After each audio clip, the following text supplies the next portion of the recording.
entire argument fell. So she calls me. And I said to her, look, I don't need your apology. She apologized and this and that. So I say to her, explain me something. When one of the Hills youngsters is burning a car of a Palestinian after a murder of 2 kids in Hawara, you expect all of us to condemn them. Although their blood is hot after the friends were murdered. And I never hesitated to condemn somebody that is behaving not in a proper way. How come it takes you more than 48 hours and you still didn't condemn people that used violence against Jews that davened in Yom Kippur? Forget the damage that it causes to you, to the protest against the judicial reform, because 60, 70, 80% of the supporters of the judicial reform were in the prayers. Where are they going to in Yom Kippur? Yom Kippur in Tel Aviv is so special, is so unique.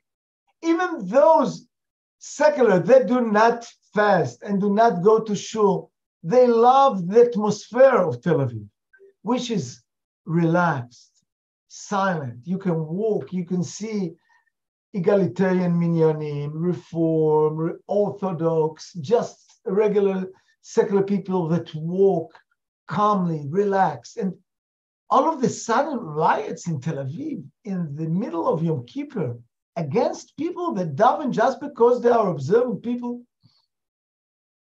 So she started to apologize and said, look, we are in the middle of a war and commander could not leave his soldiers behind.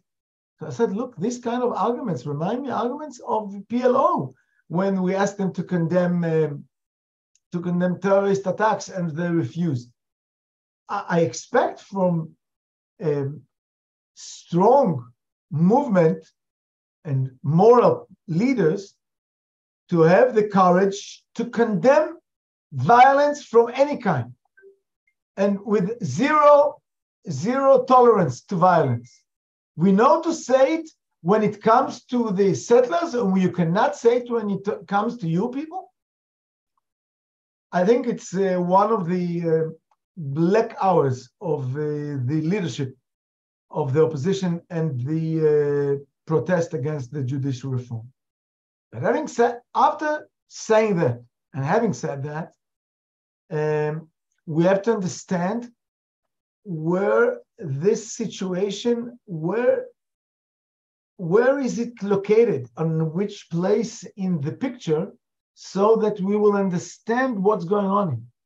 Zohar has published a survey 2 weeks ago, in which we showed that the approach of secular people towards religious Zionist people has declined in over 30%.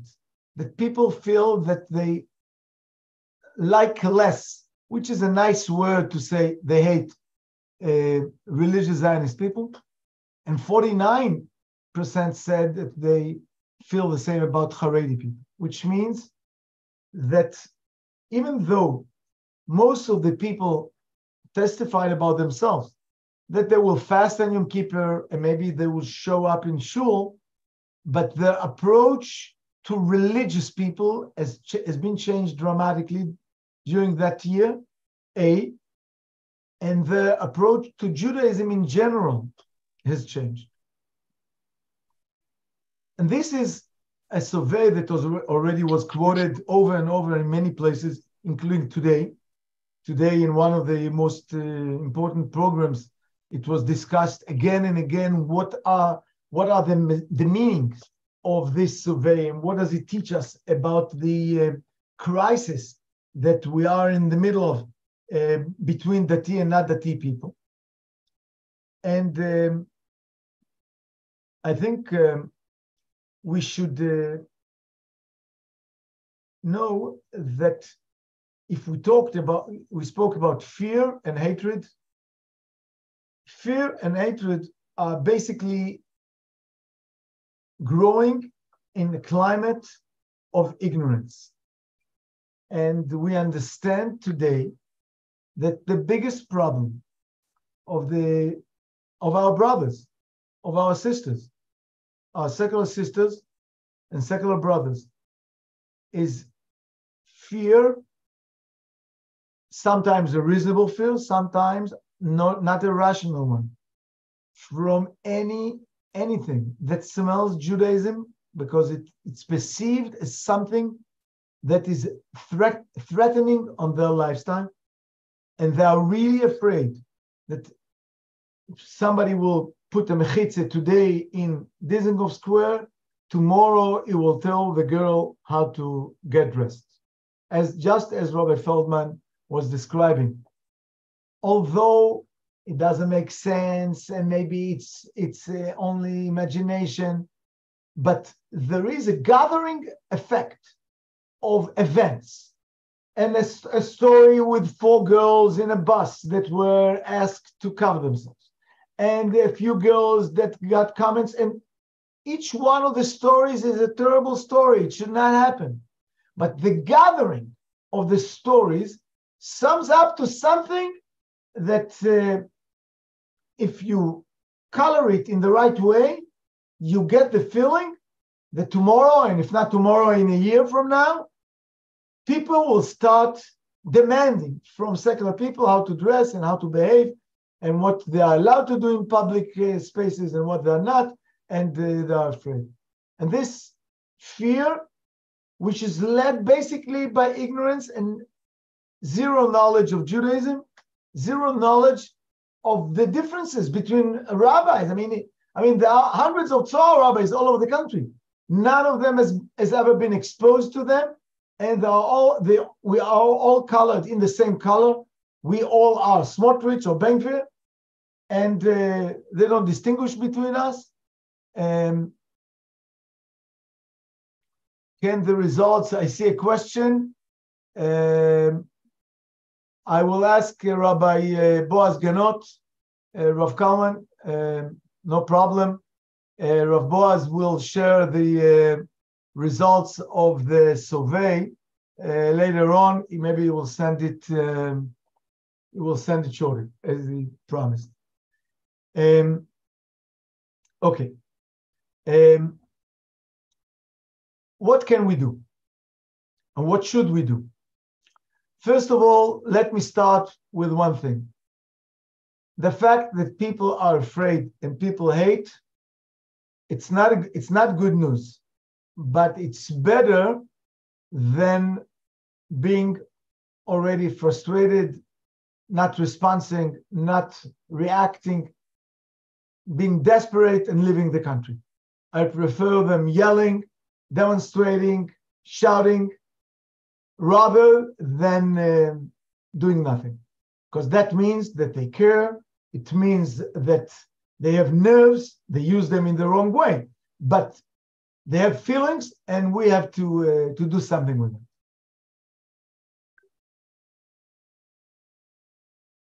The first telephone I was doing a day after Yom Kippur, I get a WhatsApp from a secular guy in Tel Aviv. And he says to me, I feel terrible. What are we going to do? And I say to him, desperate is not an option. We have now more work to do, but we have more clients. And can you clarify the legal aspect?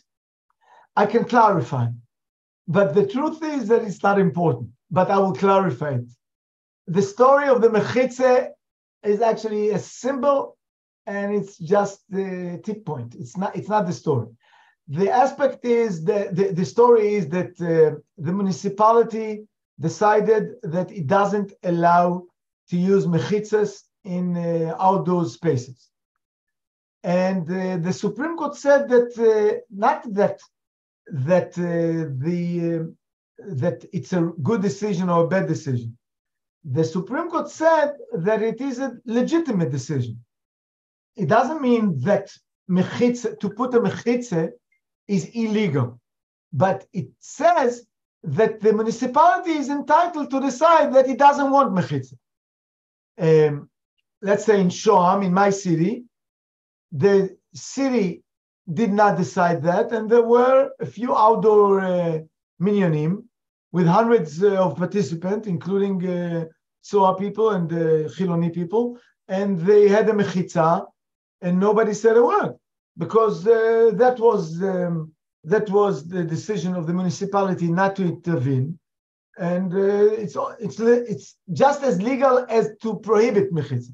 So but the story is not the mechitza, because let's assume that it was illegal because it was against the decision of the municipality.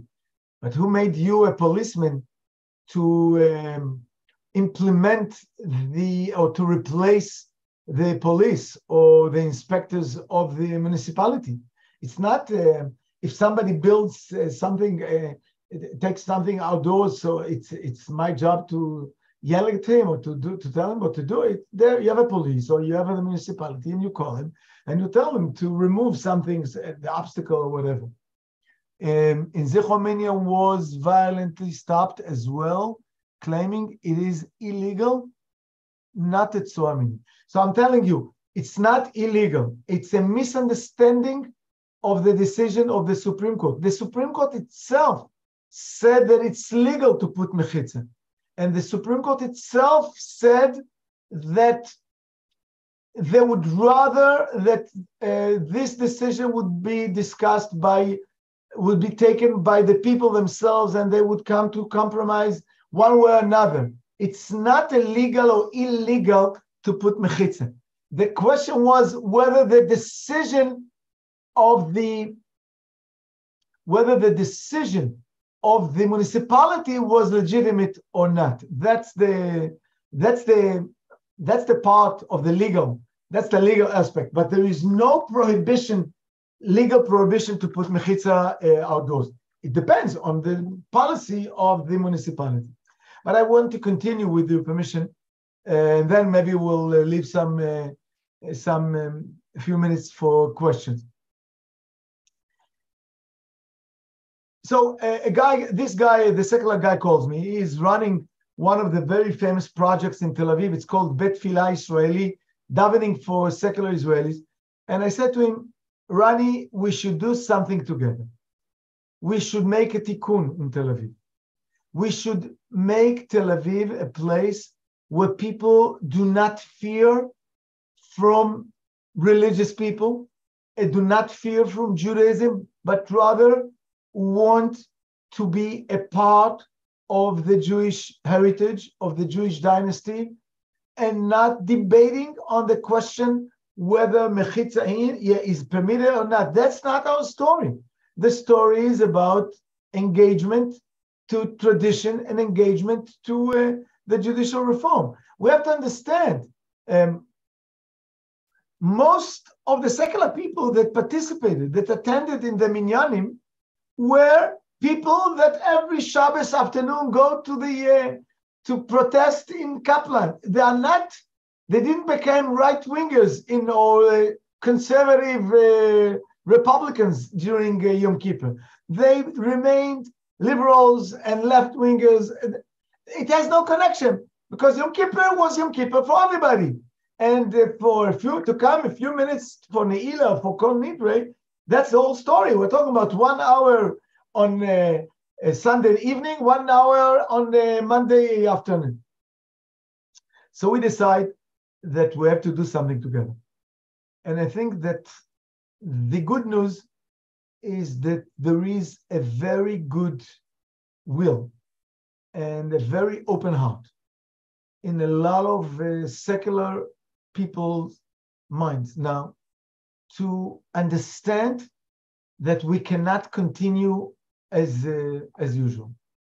I could tell you that just from after Yom Kippur, I got requests from the Minister of Education, from principals that asked me to come and to talk to the principals, to come to talk to the teachers. And I believe that we are now in a window of opportunities that from this lemon that was very bitter during Yom Kippur, we will succeed to make a limonade. Because people understand that we arrived to the bottom of the pit. We arrived to a place that we don't want to be there. To see Jews yelling, screaming, hitting other Jews while they were davening, it's something that for many Jews were from all sides was a bit too much.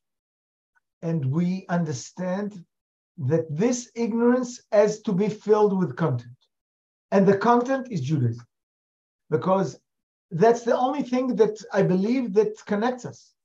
Now, the problem is that Judaism that is represented to them in the ways it's represented to them is quite terrifying to them. And therefore, they decide to throw the baby with the dirty water. And we try to tell them there is a different voice of Judaism. You just have to decide what's the voice you want to relate to. I see, given the ethical direction of the national religious movement in Israel, look, I don't want to refer to the political aspect. I believe that the vast majority of the Dati Leumi people are not, do not see themselves as a part of political movement that is not moral or that is not ethical. I don't refer to the last elections results, not because they are not comfortable. I'm not comfortable with them, but because they don't represent all the behaviors of the people during. Just like the fact that 100 or 200 people that behaved like hooligans in the last Yom Kippur does not represent the way the secular people feel about Judaism. I don't want to color all the people that voted for Smotrich I don't want to do to them what I don't do to the secular people. So I believe that the picture is much more complicated. And I do believe, especially in Tel Aviv, you have to understand, in Tel Aviv, there are thousands of Dati Leumi people. By the way, many American couples, young couples that come to live in Tel Aviv. I guess many of you are familiar with the 126 in Ben Yehuda and 86 in Ben Yehuda. And I guess I just mentioned, and what's his name, Rabbi Konstantin's Ben Yehuda or Frischman, the General International Synagogue of Tel Aviv, Rav Konstantin. And I guess I seen to many others that I didn't mention the names. There is a huge, flourishing, young, religious Zionist community in Tel Aviv that has nothing to do with the extreme group that Gidi mentioned in his comment a few seconds ago. The problem is that the secular people know that. They meet them on a daily basis. And they disturb them. Rabbi Feldman, that we just met him a few minutes ago, belongs to this group. He's not even having a beard. He doesn't even look like a rabbi, an Israeli rabbi that you like to hate. It's not him. And yet, it's something that comes because of the ignorance, because of the fact that they don't meet in a deep sense of meeting. I mean, they meet them in the street. They meet them in the gas station, in the restaurant, but they don't meet them in a deep meeting. And we pay now the price. We understand that this has to be changed. Generally speaking, we also understand that last year we made 80 Kabbalot Shabbat on Friday afternoon. Actually, we wanted to make tomorrow afternoon a big one, but we failed because of the organizational problems. But we understand that next year our mission is to make not 80, but over 250. That's the mission. We need to raise the voice of normal, ethical Judaism in a way that people will say, This kind of Judaism I want to be a part of. That's the mission. They have to be exposed to Jewish contents that we intend to provide soon in our in different ways that we want to start working on, maybe to broadcast in an internet channel, in other ways of TikTok and Instagram and other ways. We intend to be a part of the players on the area of Judaism in the public arena in the spirit of Zohar. Because many people were shocked to hear that the people that demonstrated and used violence were doing that to Zohar. They said it's impossible, it's unheard because we all love what Zohar is doing to us and we appreciate what they do to us. How come such a thing was done to them? And I explained that, as there's an expression in the Gemara, Kevan shenitna reshut lamashchit, when the devil has a permission to destroy, hu eino mavchin, he doesn't distinguish ben ra letov. He's destroying whatever he can. And therefore, I believe that we, despite the darkness that we are now in, and we are still in the darkness. Don't misunderstand. I hope that it will pass peacefully, no guarantees, but that the next station, the next stop, is going to be towards the next Shabbat. Next Shabbat is Simchat Torah. Simchat Torah in Tel Aviv used to be one of the nicest events in Israel. Thousands of secular people used to come to dance in different places in Tel Aviv. We want to see how it will look like this time. I hope it will not become a source of violence against, no guarantees. But I'm sure that a few people do not sleep because they want to make sure that it will not happen again. Somebody wrote in the chat,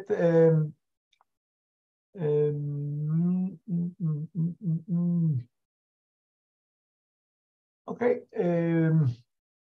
I just want to point out that whoever wrote this equated what happened in Tel Aviv with the Nazis. If that's the case, I would try to avoid this kind of comments, not because I have a rule and I insist on that rule. We never compare nothing that the Jew is doing to his friend to Nazis. And the Nazis are something that are uncomparable. I don't allow people to compare Palestinians to Nazis, of course not Jews to Nazis. It's we should take it from our vocabulary. I understand the idea, but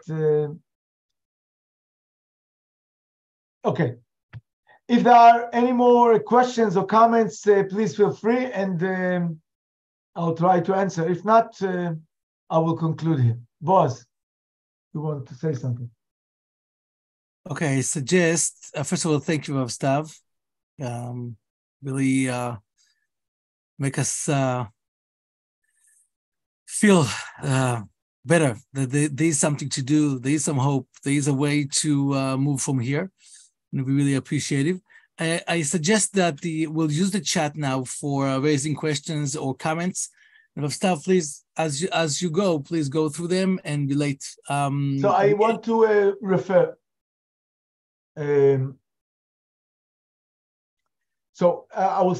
It's not, are you planning to have public dialogue? It's not, are you planning? I'm doing it on a daily basis. Sometimes in public in media, sometimes in public in schools, in the headquarters of the Shabak a few weeks ago, sometimes we're having it almost on a daily basis. I asked one of the leaders of the protest that I want to meet soon, the leaders of the protests, and because I want to discuss this issue with them, because it's if there will be a civil war, I hope there will not be a civil war, but if there will be a civil war, it will be between Dati and not Dati people, because the motivation of the anti-religious people is a religious motivation. And in this place, only religious motivation could motivate people to fight and to sacrifice their lives, unfortunately. And this has to be avoided and immediately. And I'm trying. I asked already for a meeting with them, so it's not a dialogue. It's not a public dialogue. It's a silent dialogue. I asked already to meet with them, and I had another question before I get to Yitzhak. I get a question. What about the issue of the woman? It's not the story. I'm not undermining the fear and the concern about the women rights under a religious government. I fully understand that. It has nothing to do with the mechitza. As a matter of fact, and secular writers and journalists said, who prevented you from making a mixed minyan? Do it. By the way, who prevented you from attending these minyanim and sitting mixed? I'm telling you, nobody. There were hundreds of people that every year, including this year, despite the mechitza, were sitting together. No, when you go to shul, the mechitza is something. When you are outdoors, nobody cares. It's such a balagan there. If you will see the pictures, nobody knows who sits where. You know, the mechitza's length, imagine, is 5 meters, 10 meters. You're talking about a square that is hundreds of meters. Nobody cares who sits where, who stands where. That's not the story. Yitzhak, I skipped your question, and I don't know what's the question. Boaz, אתה יכול לקרוא לי? Boaz? The question is, how does Tzohar plan to have this dialogue? What channel? Is it social media, open public events, community center? What is the idea? What is the rationale? How does Tzohar do that? All of them. All of them, and באמת all of them.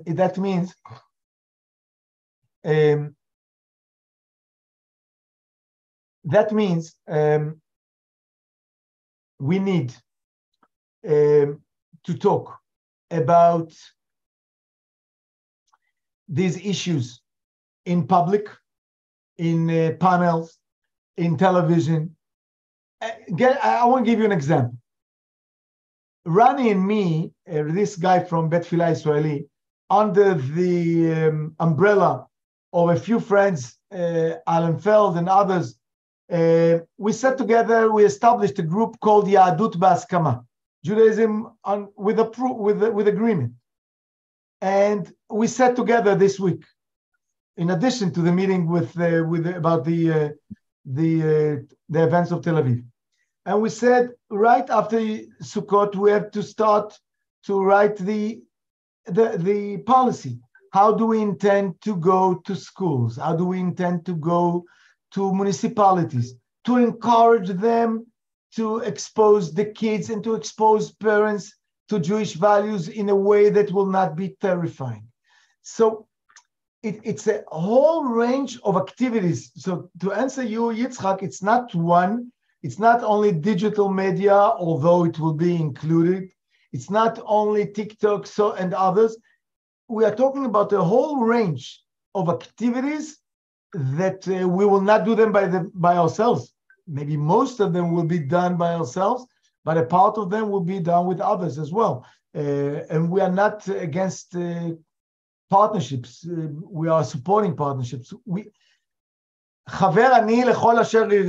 Whoever who is a member of those who care about God's name is our partner in this case, and whoever who cares about God's kids is our partner. And so that's about this question. Nathan is asking, what do you think that Jews in America should do, if anything, about the current situation in Israel, not just what happened in Yom Kippur, but in general?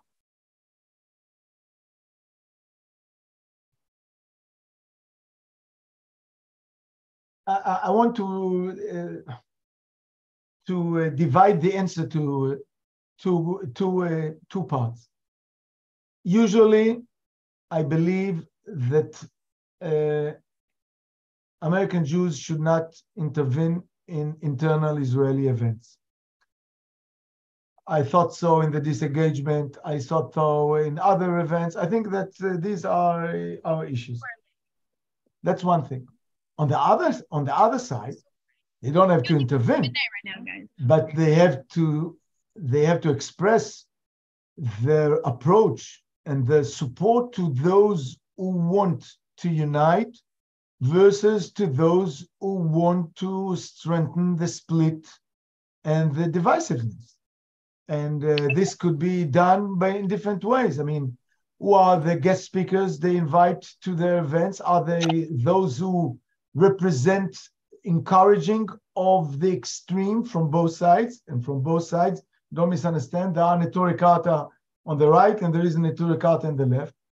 And whenever we have opportunities, just to strengthen those that they believe in the way, but I don't want to see Americans speaking against this rabbi or against that one.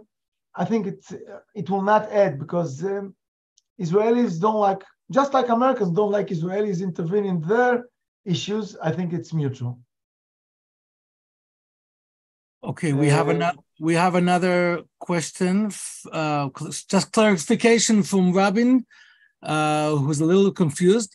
Were the attackers part of an organized group with an actual leader, or they're sporadic? No, they're not sporadic. They belong to what we call Koach Kaplan, a Kaplan force. That's the one of the very, very extreme organizations of the protest organization. The protest movement, just to clarify that, the protest movement is consisted of over 250 different organizations. One of the extreme, just like, the Hills youngsters, but they are not called Hill youngsters. The Noar Agvaot of the judicial reform protest is called Koach Kaplan. Koach Kaplan is a very extreme organization, and therefore the leaders are very afraid to talk against it. Now, I'm not saying that all of Koach Kaplan was there, because Koach Kaplan is a few hundred people. There were not there a few hundred people, but they were not just sporadic people that were walking in the street. No, that was not the case. Maybe there were a few others that gathered around them, but they were organized and they were doing that as a kind of a mission that they got. Nathan is asking, following what you just said, is Koach Kaplan the same as Achim Beneshek? It's as you understand, it's a different name, but Koach Kaplan is a group, is one of the. If I mention 250, Koach Kaplan is one. Achim Beneshek is the second one.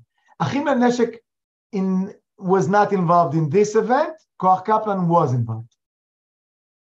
Yosef Levy is asking, how can we help to get your message, our voice heard among our secular friends? And that's very important. I would urge you to invite Zohar rabbis to your communities or to your places, and to arrange. I just met today a guy. He said, I want you to come to my community, a secular community in Ramot HaShavim. Please talk to our people. I want them to hear you. Right after Sukkot, we have plenty of events that we go to secular places to speak about the situation. So please be our emissaries in that, and help us. Help ourselves. You don't help Zohar. You help ourselves. Thank you. Rabbi Kalman Top is asking if Zohar is planning to conduct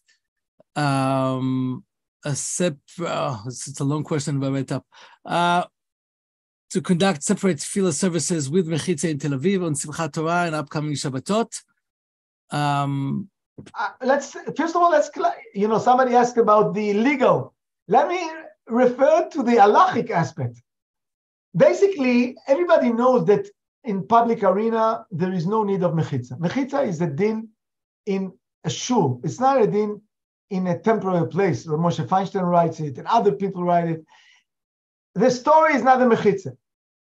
I guess in Simchat Torah, nobody will dare to put a mechitza. That will not. And if we want to understand what we gained, so to quote to say, there will not be a mechitza in Tel Aviv in the next couple of years until this story will be behind us, because it became already a symbolic issue. Just like a kippah for a man, although everybody knows that halachically that's not the highest demand from Shulchan Aruch, it became a kind of a symbol.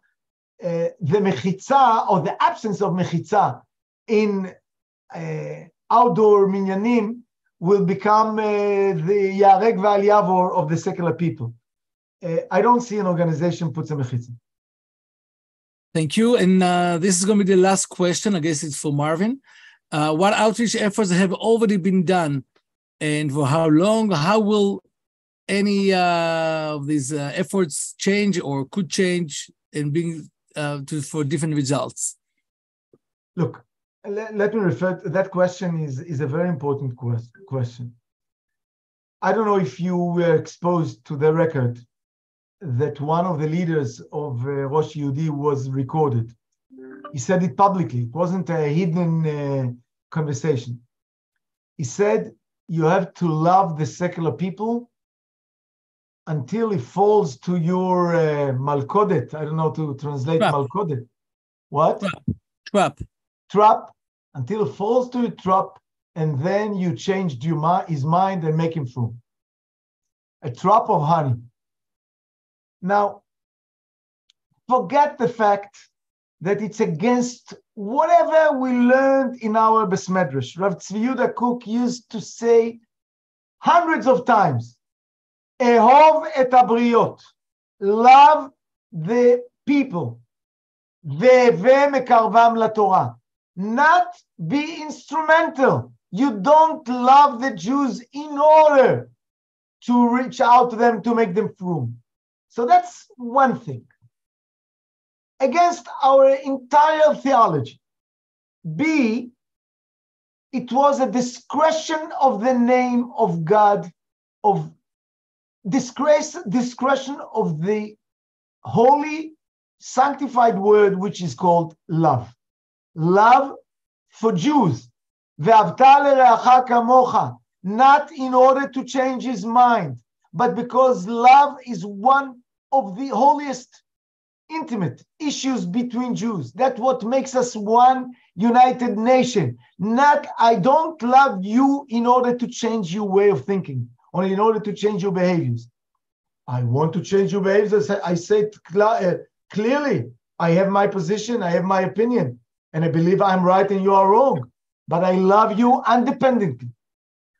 But even if you don't agree to these two bases of Judaism, this expression made a tremendous damage to the reach out movement, because now every secular asks himself, when Rav Stav smiles to me, when he invites me to his home, he really cares about me, he really loves me, or actually he wants to change my mind.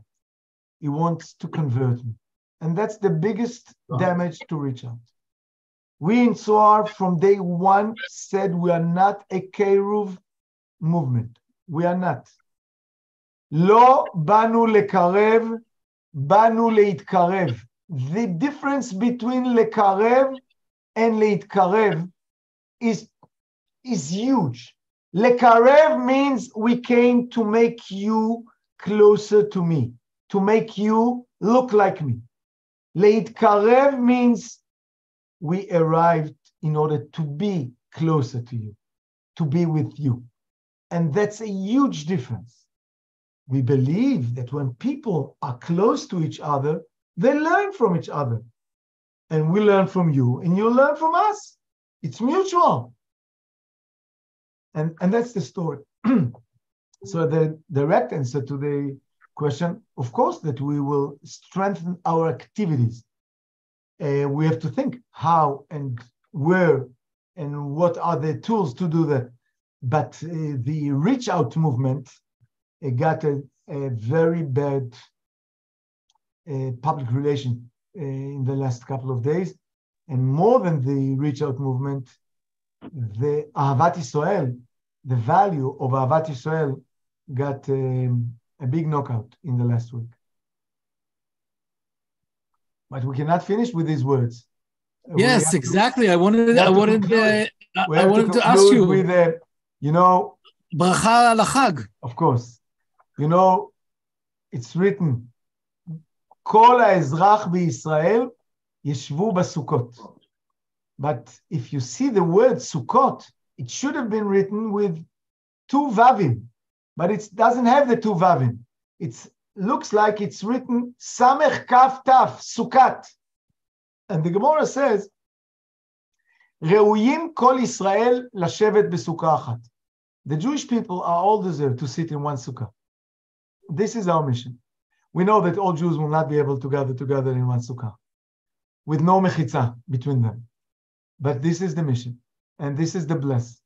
That Bezrat Hashem, this holiday of Sukkot will be a holiday that separations and mechitzot will be removed, and people will understand and will feel that they could coexist together and could sit together in the same sukkah.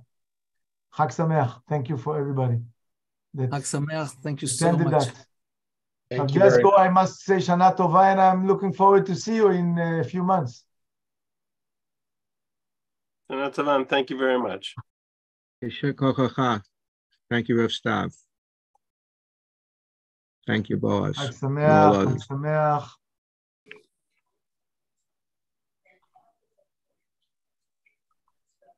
Thank you so much. Can you hear me? Martov. Thank you so much. Martov. Goodbye. Chag Sameach. Chag Sameach.